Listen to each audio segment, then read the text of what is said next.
खड़वाते हैं, बराबर में खड़वाते हैं। तो आपको लगता है कि ये वाला स्ट्रेटजी बढ़िया रहा कि पवन सिंह बड़े थे, पवन सिंह को हमने सीधे टारगेट किया, उन्होंने हमको रिएक्ट किया, तो उन्होंने ऑटोमेटिकली हमको बड़ा कर दिया, फिर हमारा टैलेंट भी लोगों ने देखा, अब टैलेंट और कंट्रोवर्सी दोनों हमको सुपर डुपर हिट कर दिया। नहीं, मैं पवन सिंह जी से ऐसे नहीं लड़ा कि भैंस पर से चढ़ के आकर पवन जी को खोद दिया। मैं पहले पवन जी के सामने बैठा, हाँ। पवन जी के सामने खड़ा हुआ, हाँ। पवन जी के कंपटीटर बना, हाँ। पवन जी से बेहतर बॉडी बनाई, पवन जी से बेहतर डांस किया, पवन जी से बेहतर मैंने हर वो चीजें की। हाँ। मैं खुद पे काम किया, जो पवन भैया नहीं कर पाते थे वो मैंने किया। पहले मैं उस आदमी के पास गया, तब मुझे लगा जी मेरे लायक हैं, क्योंकि मैं किसी को ऐसे तो खोद नहीं सकता। कम लगना चाहिए ना कि मैं पहले उसके लायक बनूं खोदने के। कोई क्यों नहीं खोद देता? बाकी जो कलाकार रही हैं काहे नहीं खोद देते हैं, खेसारी को चाहे काहे नहीं खोद देते हैं पवन जी को? विषय वो नहीं है बाबा। आपके अंदर हथियार होगा ही नहीं तो आप क्यों किसी से लड़ने जाए? ऐसे कुरुक्षेत्र में चले जाएंगे।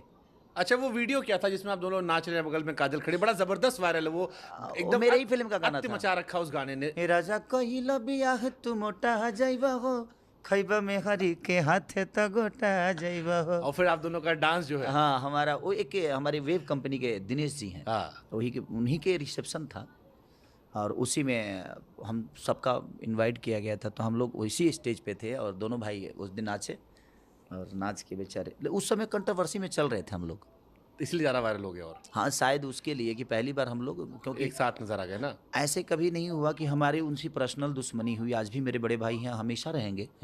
लेकिन मैं कंपटीटर के तौर पे कभी कभी कुछ बोल देता था, लेकिन आज मुझे लगता है कि नहीं, एक उस इंसान का सम्मान है और एक जगह पे है वैसे जहाँ पे एक राजा को नहीं बोलना चाहिए। पहले मुझे लगता था कि नहीं, राजा को राजा लड़ना चाहिए। एक राजा को नहीं बोलना चाहिए। सम्मान भी है लेकिन मेंटेन भी अपना गजब। शब्दों की बारीकियां बड़ी अच्छी होती है समझने में। चलिए इसे पूछ लेते हैं, ज्यादा अच्छा डांसर कौन है, पवन सिंह या खेसारी? ये तो दुनिया से पूछेगा तो बताएंगे, मैं खुद की तारीफ नहीं कर सकता ना। ज्यादा अच्छा एक्टर कौन है, पवन सिंह खेसारी? मैं खुद की तारीफ नहीं कर सकता। ज्यादा अच्छा सिंगर कौन है, पवन सिंह खेसारी? पवन सिंह। सिंगर ज्यादा बेहतर हो। ज्यादा गर्लफ्रेंड किसकी रही है, पवन सिंह या खेसारी? ये तो लोगों को पता होगा। ये भी लोगों को पता होगा, क्योंकि हम कभी गर्लफ्रेंड गिने ही नहीं। इतना काम करते हैं ना कि टाइम ही नहीं मिलता। सिंगल डिजिट में है, डबल डिजिट में हो गई थी? ये तो बता सकते हैं ना महाराज। सिंगल डिजिट मतलब 1 से 9 तक है या 9 के बाद 2 डिजिट में हो गई है, 10 11? मेरे जीवन में एक ही है। हाँ। और वो एक ही रहेगी। लोग आते हैं जाते हैं। आई शाबाश, भाभी जी अब खुश। चलो आज लड़ाई नहीं लड़ेगी तुमसे। आज खाना तुम्हारे मन का बन जाएगा।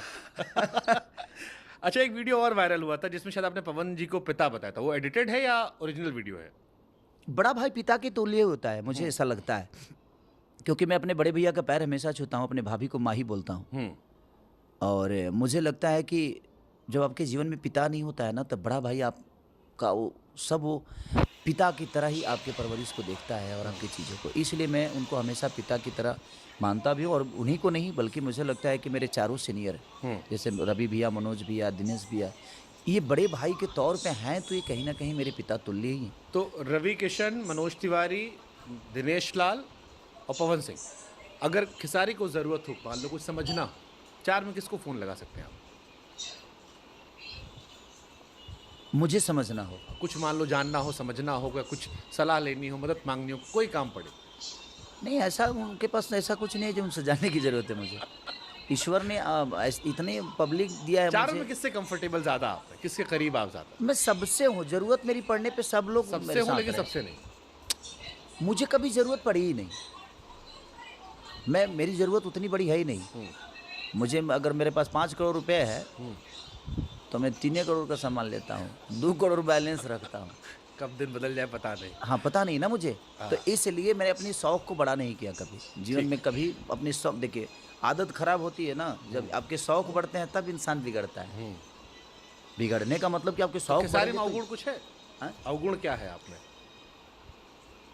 गुण तो 2 लोग देख लिए, नाच लेते हो बढ़िया, गा लेते हो बढ़िया, मौज काट लेते हो। हाँ, मेरे अवगुण क्या है? हाँ, अवगुण यही है कि मैं इमोशनल बहुत हूँ, रोते बहुत हो।